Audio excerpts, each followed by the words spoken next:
Producer pop up. Okay, hello and welcome to State of Play on Mint Press News, your bi-weekly editorial news show. And boy, are we having some technical issues on this episode, so strap in for the wild ride. I'm your host, Greg Stoker, and it's Monday.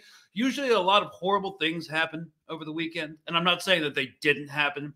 It's just we're about a year into a live stream genocide, the first in history in terms of live stream genocides happening. And the normal things happened.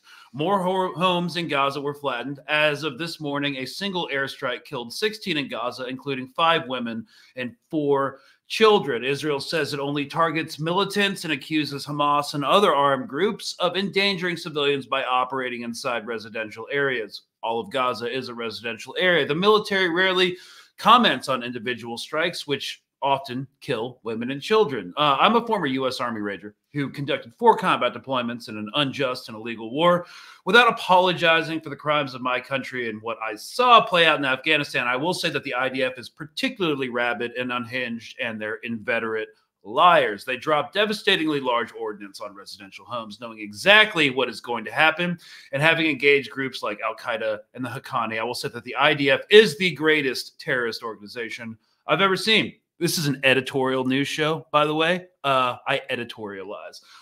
Why use suicide bombers if you actually have bombs? So what else?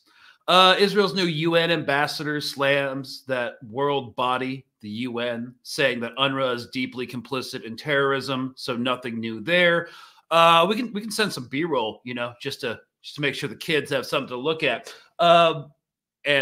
Yeah, so the Biden envoy, he warns Israel that the major Hezbollah conflict in Lebanon could spark a Mideast war. Prime Minister Benjamin Netanyahu told President Biden's envoy, Amos Hochstein, that returning northern residents to their homes is not possible without a fundamental change in the security situation. And Netanyahu emphasized that Israel values U.S. support, but will take necessary steps for security and safe returns. And, since the multi-brigade level operation in the West Bank, what are they going to invade Lebanon with? So the security situation in the north ain't changing anytime soon. More saber rattling, So Netanyahu says the Houthis will also pay a heavy price for shooting a hypersonic ballistic missile at Tel Aviv this weekend. Yeah, Saudi Arabia has been bombing the Houthis for a very long time with the same targeting data, fighter bombers, and munition that Israel has. So I think the Houthis will end up being all right. I just wanted to make one clarification. There are many different types. All ballistic missiles are hypersonic. So I don't know why the media keeps saying a hypersonic ballistic missile. There are different levels of hypersonic, though. There's which Mach, how many sound iterations of a sound barrier do these hypersonic ballistic missiles break? So what the Houthis actually used was one that goes faster than other hypersonic ballistic missiles. But we're not going to get into that on this episode. Just wanted to bring that up, that happened this weekend. And the New York Times also continues to put out articles entitled How Hamas Uses Brutality to Maintain Power, asserting that the group has abused hostages and Palestinians in its effort to maintain control of Gaza and wage an insurgent war, just, manufacturing consent for the liberal coastal elite to continue supporting a genocide. But today, what we are going to talk about is super sexy, but also not really. International law. Hey, fun, right? So before we get into that, while y'all are still filtering into this live stream, Mint Press News is a completely independent newsroom. Got no corporate funding, no actually funding from any of these platforms, demonetized on YouTube, X. So if you want to help support what we do here, you can consider going onto Patreon, shucking $5 a month. It goes a long way. And if you don't want to do that, which I get it, if you could like the live and subscribe and maybe post some comments, it really does help send this out into the digital ether and get some more exposure. So thanks, y'all. We're just glad you're here. So, all right, here we go. You guys ready to talk about international law? Last week, we also brought on a guest, international humanitarian lawyer who came on 2 months ago. and was a fan favorite. So last week, Israeli government spokespeople and Hasbara went into proverbial overdrive, attacking the World Court, the ICJ, and South Africa's genocide case against Israel's war on Gaza. The Jerusalem Post, Israel's largest English language newspaper and the most read English news website in Israel, went so far as to post a flurry of unsubstantiated and bizarre articles only composed of a headline and a single sentence. So look how crazy this is. So ICJ refuses. Okay, I have to make this bigger. Okay, because I'm sharing my screen. Yeah. ICJ refuses South Africa's request to delay date to submit evidence of alleged genocide in Gaza. That's the title. Let's look at the entire body of this article. This is the article right here. Oh, one sentence. The International Court of Justice in The Hague has refused South Africa's request to postpone the deadline to submit evidence showing the alleged genocide, Israeli media reported on Thursday. Have you ever seen a newspaper article like that just be one sentence? It's all just headline generation, which is crazy. So I'm going to get rid of that. We can do some more B-roll. And yeah, the entire body of the article was just one sentence. That's not the only instance of that. That's just one example I wanted to show you. These are the only articles you'll be able to find on this supposed delay. And they don't source any of their claims. They cite a lack of evidence, but don't say where that information came from or provide any pertinent links to South Africa filing for a delay. So tonight on State of Play, we are joined again by Australian international humanitarian lawyer Kristen Zornada to discuss how there is no actual filing or motion to delay the October 28th deadline for South Africa to present evidence of genocide to the International Court of Justice. And furthermore, we discuss the implications of a classified diplomatic cable obtained by Axios, which reveals that Israel is lobbying members of Congress to press South Africa to drop its legal proceedings in the International Court of Justice over the war on Gaza. So on Monday, September 9th, if you guys aren't tracking this news story, the Israeli Foreign Ministry sent a classified cable, it was a diplomatic cable, to the Israeli embassy in Washington, D.C., and to all Israeli consulates in the U.S. about South Africa's ICJ case. And it's quoted as saying, quote, "We are asking you," this is to the Israeli diplomatic officials, "we are asking you to immediately work with lawmakers on the federal and state level with governors and Jewish organizations to put pressure on South Africa to change its policy towards Israel and to make it clear that continuing their current actions like supporting Hamas and pushing anti-Israeli moves in international courts will come with a heavy price." That's what the cable said. So Israeli diplomats were instructed to pressure the United States Congress to issue public statements condemning South Africa and its legal actions against Israel and threaten suspending U.S. trade to South Africa. And this is kind of crazy. It's incredibly unlikely that this would ever happen, as the United States has to, as a foreign policy imperative, keep South Africa as a close ally in order to counter the influence of Russia and China on the African continent. So, they say that Israel's our strongest ally in the Middle East. Well, same's true for South Africa. And I guess the huge irony is that the U.S.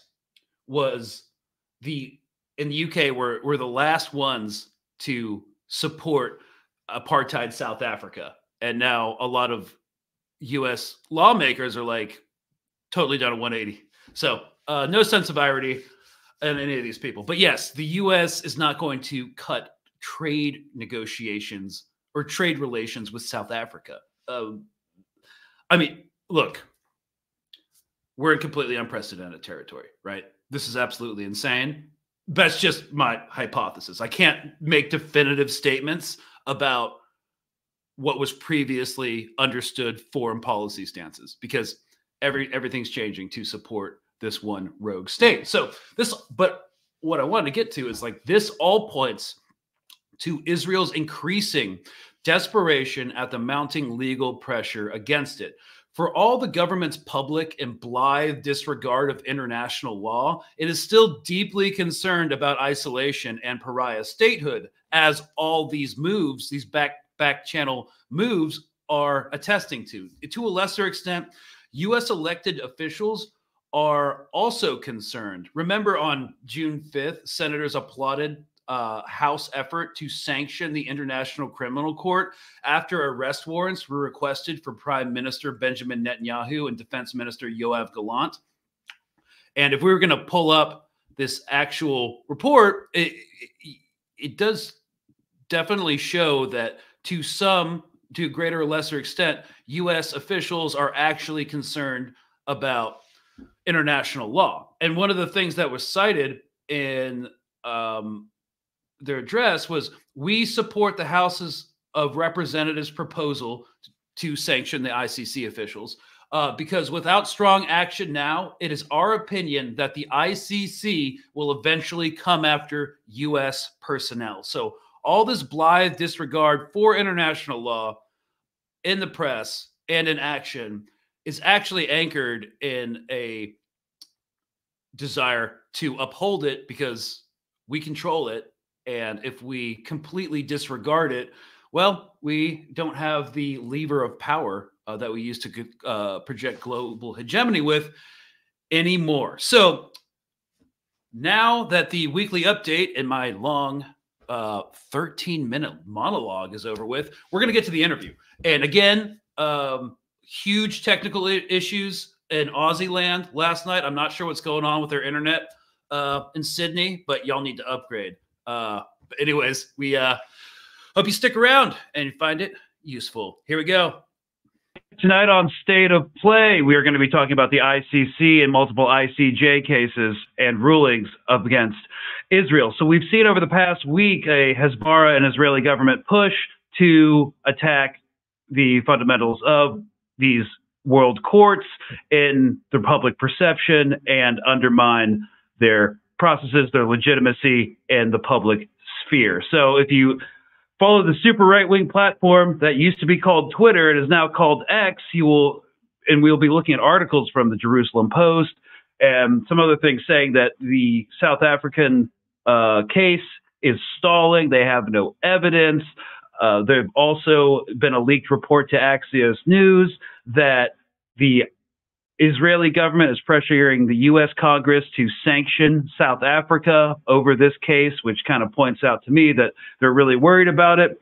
But in order to help us understand the state of play of the different court, the status of the different legal cases, and the state of play of what's going on politically, we are joined again by Kristen Zornada, a Harvard-educated human rights law of war lawyer. She's worked with the UN on the Khmer Rouge tribunals and with Cambodia, and she's advised her government. She's Australian and Italian, and she's currently working on her PhD in international law. Thank you again for coming on. We've had an insane technical difficulties trying to get this interview set up between America and Aussie land, and finally glad all the technology is working, but thanks for taking the time to come on. Thanks for having me. So before we get into Hasbara disinformation, I was hoping we could talk briefly about the latest development. Since you were on the ICJ on July 30th, actually, I think it was like 10 days before, late July, mandated Israel to end its occupation, dismantle its settlements, provide full reparations to Palestinian victims, and facilitate the return of displaced people. I mean, this hasn't happened yet. In fact, they're doubling down. What does this signal to you? I think the only people who are still reporting on it are like TRT and non-Western outlets. Let me just play this real quick. Reveals that Israel has been lobbying members of U.S. Yeah, so they've also been lobbying members of U.S. Congress and stuff, but this, the withdrawal from the illegal settlements hasn't happened yet. In fact, they're doubling down. What does this signal to you? So if you're talking about the ICJ case that has found all the things that you've said, I just want to clarify that there are two ICJ cases. So the ICJ case that you're referring to is an advisory opinion, and that one was brought by the Palestinian Authority, and then there is the ICJ case with South Africa and Israel. And so this case is an advisory opinion. And what that means is that the court is basically giving its opinion as the highest experts in international law on whether or not international law has been violated in respect of the purported occupation. And they said, yes, essentially it has. Palestine is occupied and that they're owed reparations and the right of return. Now, what's important to remember about this case is that although it's come now during the genocide, it actually was lodged 5 years ago. And I think that this case is very important. And that's because it was, as I said, it was lodged by the Palestinian Authority in an attempt to get recognition for Palestine under international law. And the reason that's important, even if it doesn't stop the genocide, which is what people like to focus on, is it's relevant to its state building efforts. You know, how the way that you create a state is through international recognition, through judgments in its favor of its rights. And so it's very important in that respect that this is another thing that we can add, a very strong tool to add to the mounting pile of support for the existence of Palestine as a state. Right. And so we don't, so it's basically more important for international consensus than enforcement. So there's really nothing stopping Israeli impunity, as we're seeing with this Operation Summer Camps in West Bank. Yes, just to be clear, again, it's an advisory opinion, which means it's not binding. So unlike the South Africa case, which is in its contentious jurisdiction, that is binding on the parties, an advisory opinion isn't. And we can sort of see that Israel has a history of disregarding these advisory opinions. In 2004, I believe it was, there was the wall opinion. So there was an opinion on whether the wall that was being built between Palestine and Israel and parts of Palestine, dividing it from each other, was lawful under international law as a form of self-defense. And the International Court of Justice in that case gave its opinion that it was used against a territory that it was occupying. And there's no such thing as self-defense against the territory you occupy. Self-defense only extends to other states. Now, what's interesting about that is that Israel disregarded it and called the UN anti-Semitic and all that. But the very next year, they actually ended their, on paper at least, occupation of Gaza. So what's interesting in that case is that the ICJ said, this point that Israel likes to bang on about, we have a right to self-defense, we have a right to self-defense. The ICJ said, well, actually, you can't exercise that right of self-defense against the territory you occupy. And the very next year, Israel ended formally its occupation of Gaza. So to me, that doesn't look like a coincidence. To me, that suggests that even though Israel decries, these advisory opinions says that they're not binding or that they're anti-Semitic or whatnot, it is very much paying attention, because in ending formally its occupation of Gaza the following year, they could then argue in international courts, well, actually, we can claim self-defense now because we don't occupy Gaza. But this secondary advisory opinion reinforces the fact that the opinion that they can't, even if they're no longer occupying Gaza. That's correct. It's illegally occupied. And what's important about this case too is that, Palestinians have been saying this, regardless of what they say it's an occupation. You can see it with your eyes. And that's what the court is saying. And this provides a lot of support. I think, it's really not to overlook the fact that this ICJ case saying that the Palestine is illegally occupied provides a lot of support for BDS as well, because recall that BDS, which is the Boycott, Divestment, Sanctions movement, is encouraging sanctions against Israel and is encouraging the boycotting of companies that are invested in the occupation. Now, for a long time, Netanyahu and his cronies have been saying that, again, this is anti-Semitic, this is like labeling Jewish products, reminiscent of the Holocaust, whereas Palestinians have been saying that this is a boycott, this is sanctions against a regime in the same way that the US has done against Cuba or Venezuela or Iran. And this is much like in South Africa, the attempts to boycott South Africa and sanction South Africa for being an apartheid regime. The same is the case here. And this really gives a lot of credibility to that. It helps activate other mechanisms. For example, there's a lot more weight behind introducing sanctions at the domestic level or at the UN level of companies that operate in the occupation, the West Bank occupation or Gaza. and against sanctioning Israel. So that really shouldn't be overlooked. There are a lot of domestic mechanisms that require a ruling that an international court or the UN or whatnot has made a finding against a country. And so that can't be ignored. I think that's really important. And in terms of the occupation ending, I think we have to distinguish between Gaza and the West Bank. You know, Gaza and the West Bank are occupied for different reasons. Gaza is occupied because Israel wants the land. The West Bank is occupied because it makes Israel a lot of money. The West Bank occupation is very, very profitable. And in that sense, this judgment is useful, as I mentioned, to provide some support to those grassroots movements that are seeking to end the occupation by making it unprofitable for Israel. I don't think that any international law judgment ordering the end of occupation in the West Bank will succeed until it becomes not profitable. I think in Gaza, where you've got the use of force and military forces operating there, I think that's a different question. I think that there's a potential that a judgment in that respect might succeed. Right. So that's kind of the state of play right now. These things do take time. If we look at South Africa, they were boycotted they're banned from the Olympics for decades, as I recall. And these movements do take time, and the pressure does take time to mount.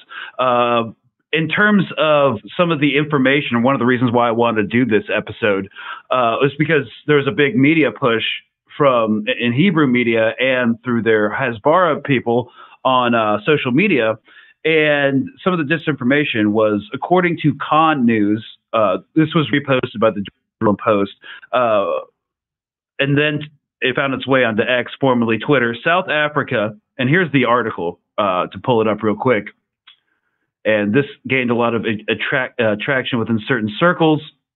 It was South Africa attempts to deter deadline for giving evidence at ICJ. Coming from Khan News, South Africa is required to submit its evidence by October 28th.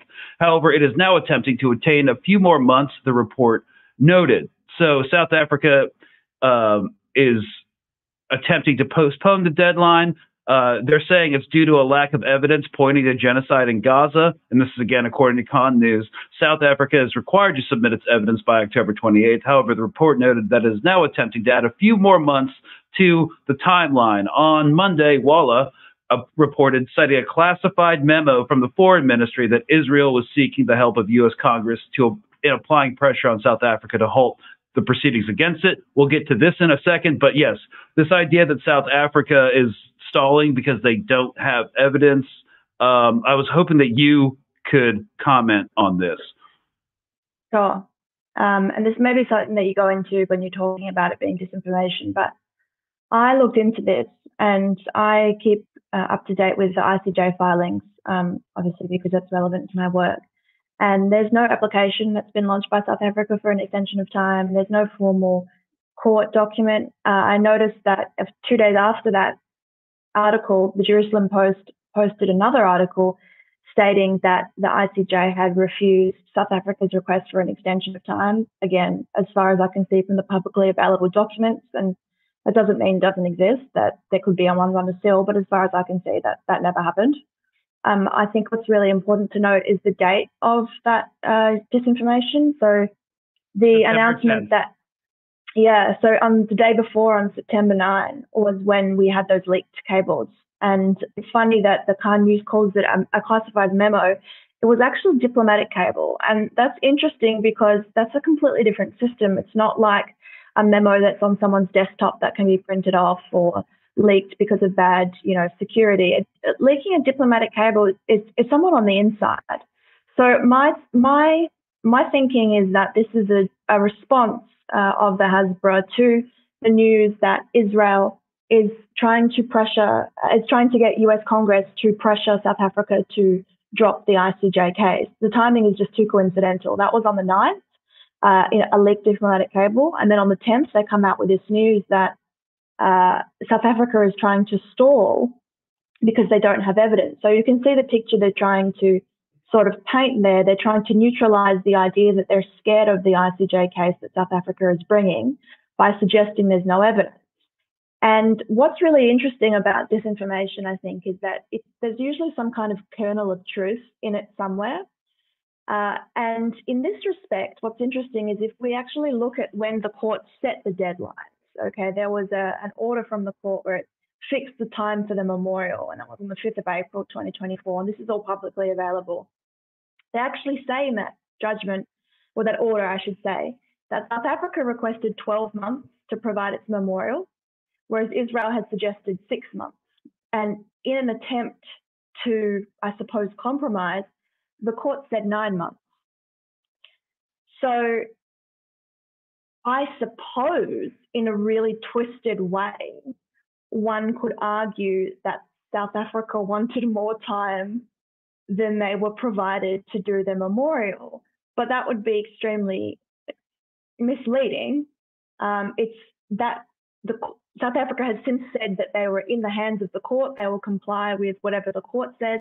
And I think the presidency, the Office of the Presidency of South Africa issued a press release on the 12th, I think, saying that, no, we intend to comply with the deadlines and that we will file our memorial in October as agreed. Okay. Well, they just kind of, what I've noticed is like Hasbara, as a information product isn't very sophisticated, but the apparatus supporting the blasting of Hasbara is actually pretty sophisticated, like the mechanisms they have to put it in place. So this was all over for a while, and then it died down again until the next thing broke. And I think this is what you're referring to, the diplomatic memo. Classified cable obtained by Axios reveals that Israel has been lobbying members of U.S. Congress to pressure South Africa to drop its genocide case against Tel Aviv at the International Court of Justice. In the cable, Israel's foreign ministry has instructed its diplomats in the U.S. to urge lawmakers to make it clear to South Africa that it could face severe consequences, including the suspension of U.S.-South Africa trade, if it continues to pursue the case. Diplomats were also directed to promote legislation targeting South Africa at both state and federal levels, with the understanding that even if the bills don't pass, simply introducing and discussing them would help influence South Africa's policy decisions. Additionally, Israeli diplomats were told to publicize their efforts regarding South Africa extensively in the U.S. press and on social media. It's been 9 months since South Africa accused Israel of violating international law with its actions in Gaza. The ICJ hasn't yet begun to substantially discuss the genocide accusations, but it's expected to do so in the coming months. Right, and so we've kind of seen a trend where Israel will lean on certain politicians in the U.S. and to a lesser extent in the U.K. We saw this first with Karim Khan, the chief prosecutor of the ICC, making a recommendation to issue arrest warrants for Netanyahu, Yoav, Galant, and some Hamas officials. And you had the GOP politicians in America, the Republican politicians, including, of course, Lindsey Graham and Tom Cotton, threatened sanctions, visa sanctions against the families of the ICC prosecutors and all that nonsense. And now they're leaning on South Africa to get them to drop the case. Do you think this is indicative that they're, as much as they try to dismiss international law because they have a right to defend themselves or whatever, does this kind of signal to you that they are concerned about these cases? Yes, absolutely. And I think it's worth looking at, I said that what's really important when we look at Hasbara efforts is the timing and also the audience. And so it's interesting, as you mentioned, first of all, that this idea that South Africa doesn't have evidence to show that there's a genocide, that was originated from a Hebrew language source. And then it was picked up by the Jerusalem Post. Jerusalem Post is a reputable outlet, but the original source, not so much.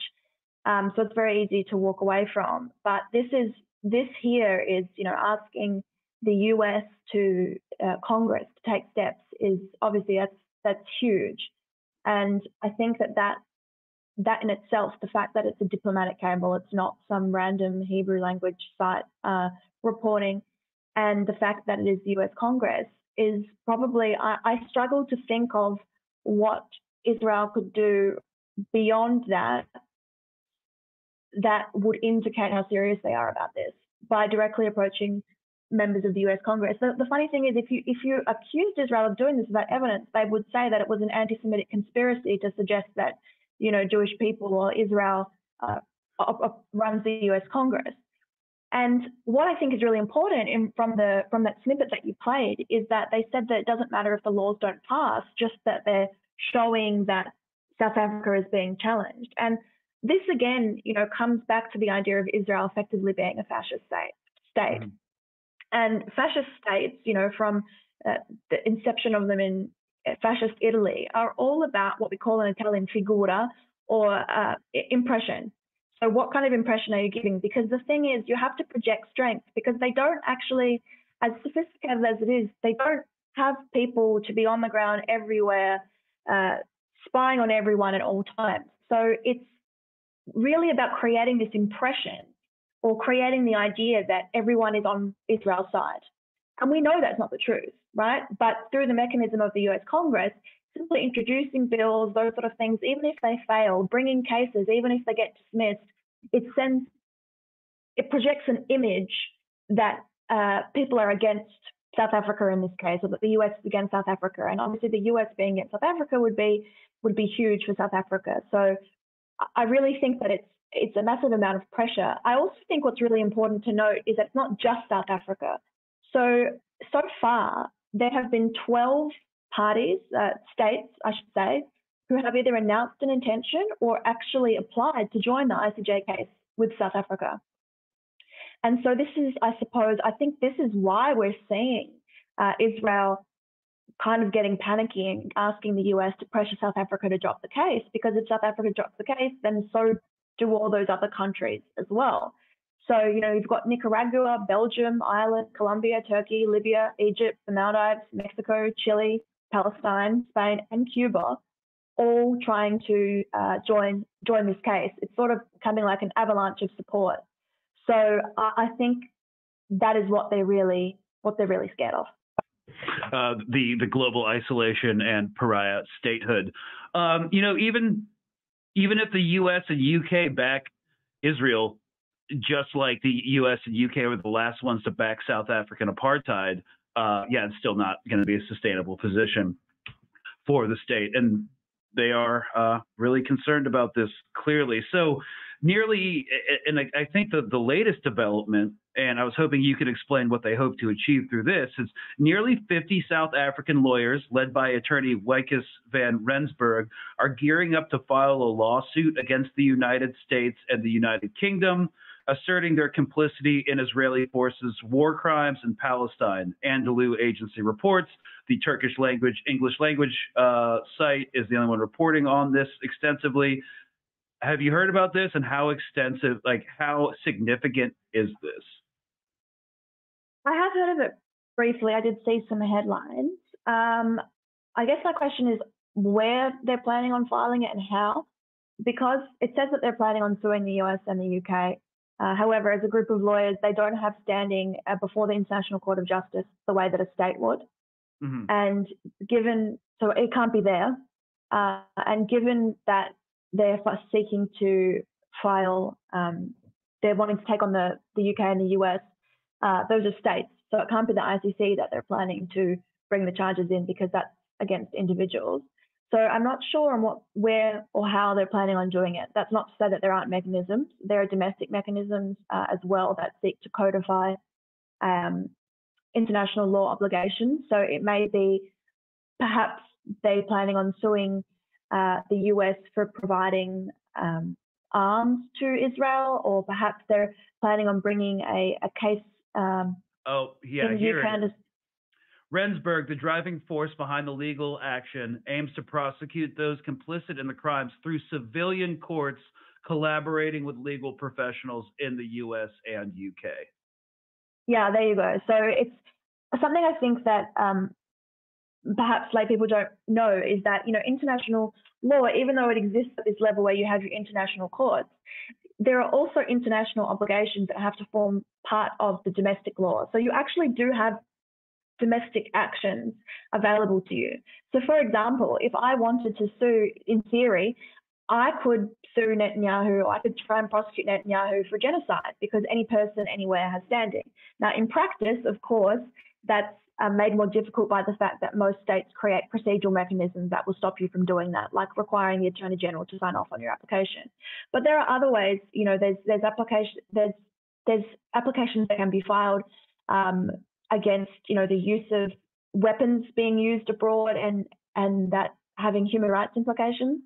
But I think what will be interesting to see in respect of this case is the approach they take, because if this is successful, then there's really nothing stopping people around the world from filing similar charges against all of their governments. It's providing a template for that. It's providing a template, but I don't think you'll get a precedent after that. I don't think the United States officials have a history of being held accountable. So no, and they don't. And I would just like to bring up something that I saw people on social media talking about in relation to this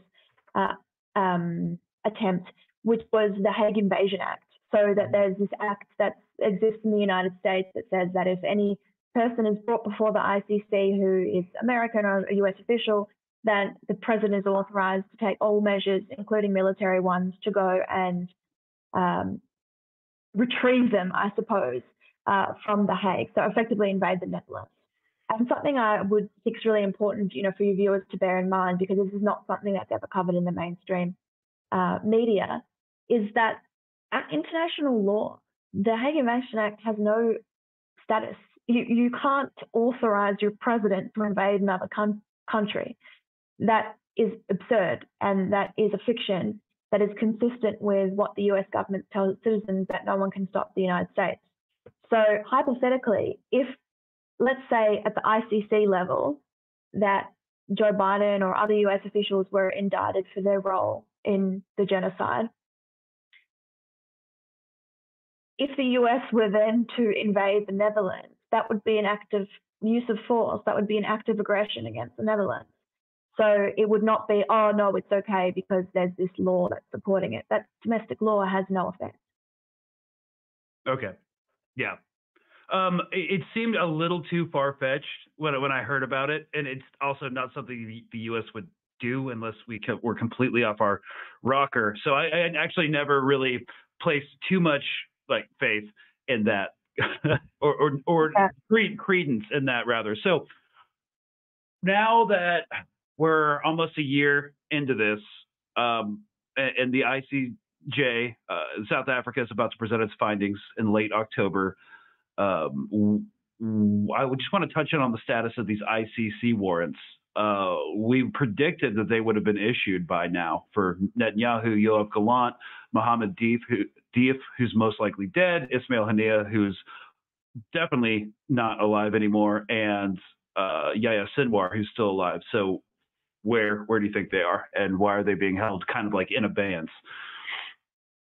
Yeah, sure. Well, I agree with you, Greg. I'm surprised they haven't been issued yet. If we look at other arrest warrants that have been issued against heads of state, for some context, for example, when there was an application made for the arrest warrant for Gaddafi, the time between the application and the granting of that was 42 days, so 6 weeks. With Putin, the time between the application date and the granting of that warrant was 23 days. And here we are with Netanyahu, the time between the application and where we are now, with no warrant yet, is 119 days. So that's nearly 4 months compared to a matter of weeks with those other individuals. I am not sure that I don't have a smoking gun for why they're taking a while. Suffice to say that we know that Israel has been putting pressure on the International Criminal Court. We know that there was a 5-year campaign of intimidation against the prosecutor. We know that has been occurring up until recently because it was something that the prosecutor Khan called out in his arrest warrant application. He specifically refers to those efforts to intimidate the International Criminal Court. So I suppose there's that going on in the background. There is the general fact that there are slow-moving wheels of international justice. There is the fact that, of course, Haniyeh now is dead, Deif might be dead. But if I can speak, I'm not sure the answer is a legal one. I think the answer is probably a political one, and that is the reason for the delay. If I had to speculate, and again, this is not a legal opinion, what's interesting to me is that they charged Galant together with Netanyahu. And you might recall that Galant, in a few weeks before the arrest warrants came out, he quit the government and then he signed back up again like a day later. It was like the world's shortest breakup. And I would theorize from a political point of view, not a legal one, that by charging them both, legally speaking, that's because they're responsible. But from a political perspective, I would speculate that perhaps they're thinking that Galant might turn on Netanyahu, given he's expressed, that dissent at times. He's and still knowing doing that it. Yeah, exactly. And knowing that his neck is on the line. The thing is, when you have a head of state that is the subject of an arrest warrant, obviously it's very difficult to arrest them, and it's very difficult to get that sort of momentum to do so in terms of public opinion. So my guess would be that perhaps, I'm not sure, but my guess would be that there's levers going on in that respect. The other thing that I would note also with heads of state is that it's difficult because under international law, sitting heads of states have head of state immunity. So they have immunity for acts committed in office. There are some exceptions to that, and obviously committing some of the most heinous crimes recognised by the international community are such an exception. But suffice to say that it is more difficult than if they were just prosecuting a warlord, for example, or some paramilitaries. So there is that to consider as well. So now that we're still waiting on an intermittable time for the arrest warrants to be issued, and South Africa is going to submit its findings in the ICJ, slated in October 28th, unless it's delayed. I think we've got some technical issues, and we just dropped out. I was going to ask where she thinks it's going to go from here, but we're just gonna have to speculate on ourselves, and sometimes tech issues happen. So cheers, yo. We'll start the live Q&A right now. Hey, that was exactly a 30-minute segment. Yeah. So the preface I gave was that there were some technical issues with this one, but I hope that conversation was informative. Where do we think it's going to go from here? Well, the legal pressure takes a long time to build, and the Biden administration will continue to give cover to Israel, and Kamala's administration, which seems likely at the moment to potentially win, will support Israel unconditionally, and so will Trump's administration. So state of play is that this is going to take a long time, and we're almost a year in. So yep. All right. Let's start looking at the questions. So let's see what we got. Where do we want to start? Let's see. We'll just take it from the beginning. I don't know if the interview will be live, but if I don't make it, do you think the talk of Bibi shuffling out Galant is related to this, or just King Bibi eliminating another rival? Well, Netanyahu and Yoav Galant have been at odds for a long time, at least 6 months, if I recall correctly. She mentioned that Kristen mentioned that her supposition is the reason that they were put on the same arrest warrant was to drive a wedge between them and to start infighting between them. But it had already been happening, and Galant has not resigned. I don't think he's going to resign unless he's forced out, because he needs to maintain his position, because he wants some amount of political protection in case the ICC warrants actually get issued. So I don't think he's going anywhere. General Halevi, the commander of the IDF Armed Forces, hasn't been relieved. Like a lot of prominent members that are responsible for this disastrous campaign have not been relieved. So I don't think he's going anywhere at the moment. But yes, they are feuding publicly, and they definitely do not like each other. What we got? How can you relate messages to Americans who have never experienced the fear of war on their land? Israel bad isn't working. What comparison can be made to increase empathy?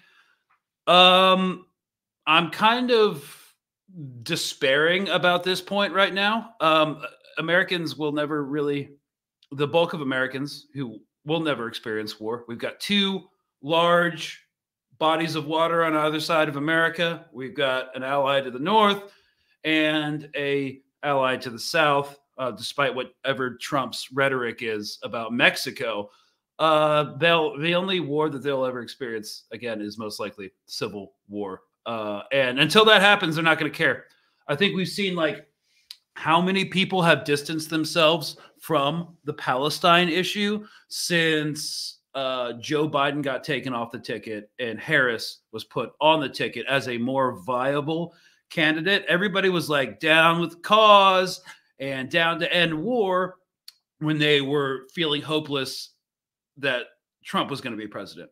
Now that Harris can actually win, they will stop caring. You know, Obama was a huge neoliberal war hawk, and people still associate, and he got the Nobel Peace Prize. In fact, Obama was the only Nobel Peace Prize winner to bomb another Nobel Peace Prize winner, Doctors Without Borders, in Kunduz province, Afghanistan, in 2015. They're not going to care. I don't think there's anything at the moment that they can do to care. The thing that wins elections is domestic issues. I would argue that Israel-Palestine is very much a domestic issue and a foreign policy issue, but that's not how people see it.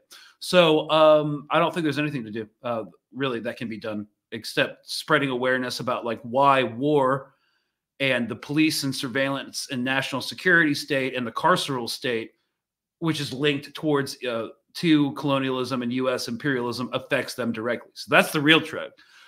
I don't think you can come at it through war. You have to come at it through how it affects them personally. And I don't think the fear of war is going to do that. So,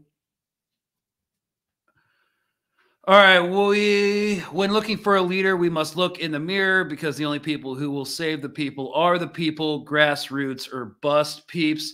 All right. So I know y'all have been asking me about voting. I will not come out and endorse a candidate, but I have just made a video. If you follow me, you may have seen it. I posted like an hour ago. It's about voting, and here we go. So I never wanted to be a public figure, so feel free to unfollow me for this. I'm just a simple anti-war combat veteran activist, and if you think that war and regime change and resource extraction is like a single issue voter piece, that's crazy. Trump is vile. He's actually so vile that I will never tell anyone to not vote for Harris. That being said, all y'all in my comments section pretending like she won't be this pro-cop, pro-national security state neoliberal warlord is also crazy. Why can't we hold space for multiple truths? Like Trump is absolutely vile, and the other truth, by trying to push Harris to the left, you will be dragged to the right. Not yet necessarily in terms of bodily autonomy or anti-racist action, but just about everything else. The current incarnation of the Democratic Party is a fundamentally right-wing party. We have hopes and dreams and wars unforetold for you. So why can't people anymore vote Democrat tactically and still recognize that this is what's coming? Like, why can't we just be cool with recognizing that fascism is coming, whether it happens immediately under Trump or after Harris loses in 4 years to like Tom Cotton or whoever the next Republican candidate is? Like, why can't we do that? Yeah, so that's all I'm giving you in terms of how I'm voting. Because I'm an anti-authoritarian. I'm never going to tell you how to vote. I will say that in terms of anti-racist action, I think it's kind of racist to be actively supporting a genocide of entire people. But that's just me. Again, they only care about domestic issues. So I think a really good demonstration of how Democrats only care about domestic issues is because Trump, during the speech, his debate, said that Haitians were eating pets. All right. And that's totally racist and messed up. But you know what the Biden administration and Kamala and Biden pointed it out? But they still like to, enforce imperialism on actual Haitians overseas in their own country. So it's this kind of performative caring about people that really the cognitive dissonance is wild. So grassroots or bust. I mean, yeah, is it viable? Not if we don't have the attitude that it can be. So we'll see. Look, if you guys love 2024, you're gonna absolutely love 2025. So sorry, I stopped believing international law can solve anything. As long as the U.S. empire exists, the results will be determined by the facts on the ground. You could argue that international law was in part established by U.S. empire and is used and leveraged by U.S. empire to achieve its own goals. Just like one Western official told Karim Khan, the chief prosecutor of the ICC, right before he was about to request warrants for Netanyahu and Yoav Galant, that the ICC wasn't meant for allies. It was meant for African warlords and thugs like Putin. So it can solve anything it can solve a lot if it's being used by the people who created it. And it will not be enforced until the empire falls. Yeah, okay. Got it. I would agree with that. That's why I'm 100% behind the resistance and any humanitarian efforts now. I'm not going to bet on international law, but I hope they can do something. Yeah, it's also a talking point. If people are like, you support terrorism, it's like, well, I don't really have to support terrorism. Like, you could just ask them, do you support international law? Because, the UN convention says, like, people under occupation have a right to armed resistance against that occupation. And the ICJ just ruled an advisory paper that Israel's an occupation and apartheid. So do you condemn Hamas? I don't know. Do you support international law? That's something that could be an interesting debate talking point. So how about Germany? Would be nice to see a lawsuit there. I think Germany's actually slowing down arms, but they've got their own problems right now.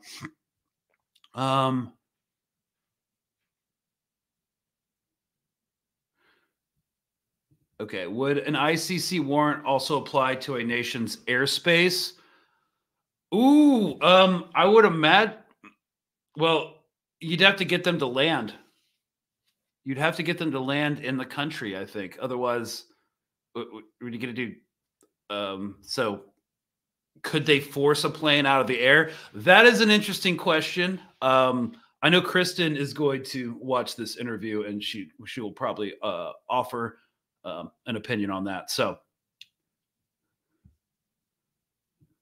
did I get my massage yet? What? I have not. Was that a thing?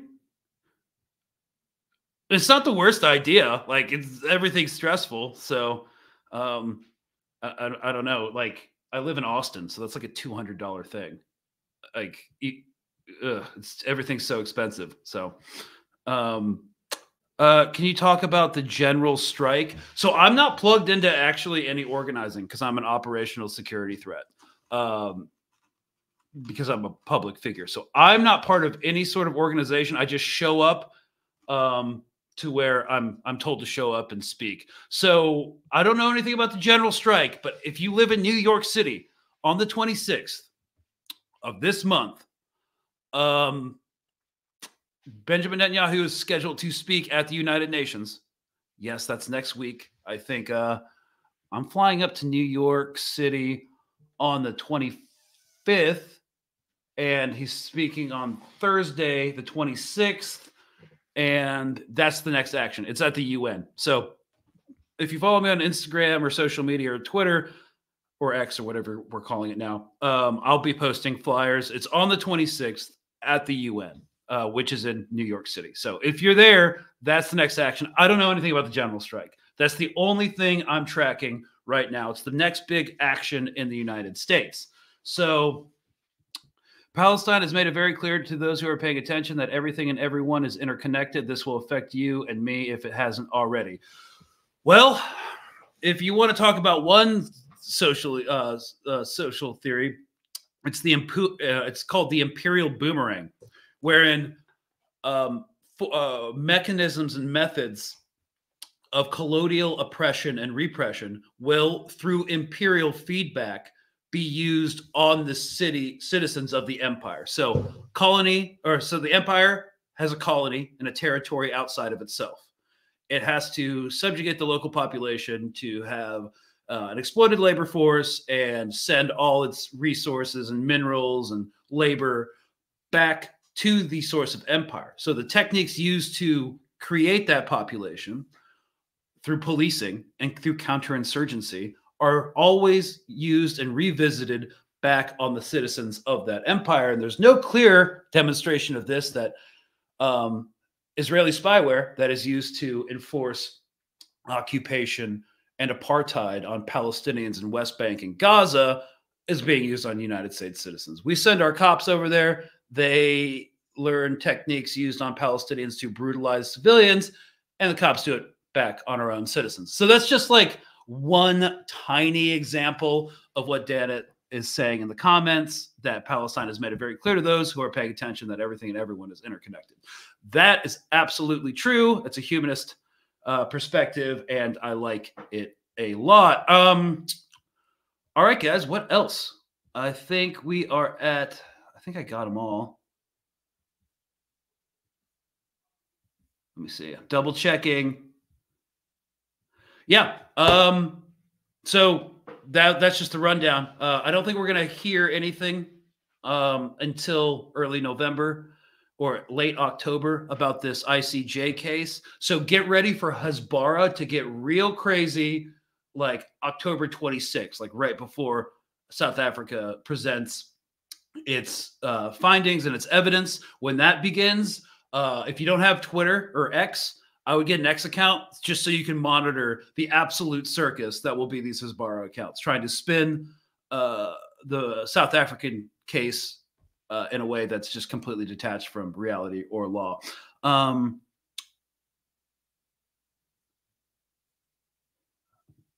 This is a good question. Can the U.S. be charged because U.S. forces assisted in rescuing those Israeli hostages? At least with targeting data. I have seen zero compelling evidence that there were U.S. forces on the ground. I was able to source some testimonies to a kid. And beyond that, I think it's very possible that it was an actual American citizen who was also in the IDF. That is my determination. I know that U.S. boots have been like on the ground from a targeting assistance perspective, but I've seen zero compelling evidence that there was actual U.S. uniformed troops on the ground.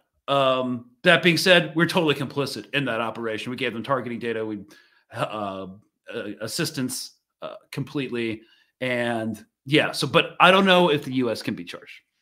That's going to be a question for later. So, all right, guys, thank you so much for watching. This was our ICJ case, and oh boy, we've got 1, 2, 3. Wait, 1, 2, 3 weeks until October 7th again, and so it's going to be some interesting times to see what decisions made. I don't think a ceasefire will happen in 3 weeks. I think we're further away from a ceasefire than ever. So we'll see. Guys, hit the like button. Drop a comment after this video post. We really appreciate it. And we will see you Thursday. Not sure what the subject will be, but we'll try to make it great. You know, we'll do what we can. So thank you all for watching, and we'll see you later in the week. Have a good night, y'all.